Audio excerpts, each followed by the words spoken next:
عليكم خوتي، صافا بخير اموركم مزيان. المهم بعجاله بغيت نهضر لكم على واحد المكونين مهمين للناس اللي عندهم حساسيه ديال البرد، سواء الرواح ولا الكحه.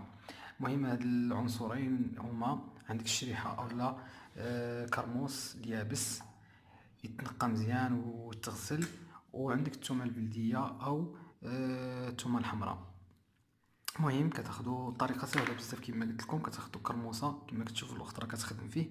كتاخدو كرموسه بحال هكا، كتقسموها، كتخليو يعني ما تقسموهاش يعني كامله. المهم كتخليو واحد البلاصه فاش غادي تبقى ديك فاش غادي تحط ديك الثومه. المهم الثومه تقدروا الا كانت كبيره كتحطوها النص، الا كانت صغيره كتحطوها كامله.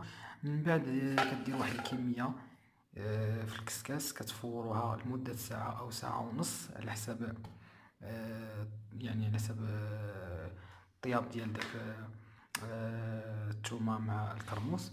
من بعد كي كيطيب ان شاء الله كتخليوه يبرد.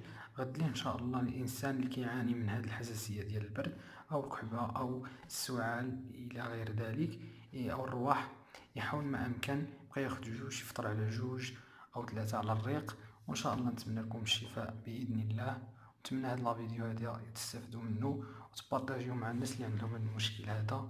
والله يعاونكم.